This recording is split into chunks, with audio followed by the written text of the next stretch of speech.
দুহমুখ হেরোইতে দুহ মেলা দণ্ড, রায় কয় কমা আর শ্যাম কহে চন্দ্র। তুমি কি দেখছো? সত্যি বলতে কেমন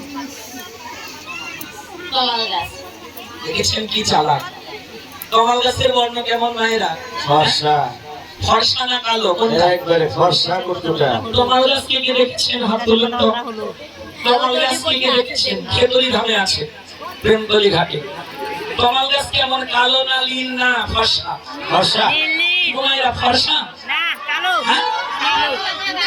ফর্সা না না কালো, তাহলে গোবিন্দের বদনও কালো।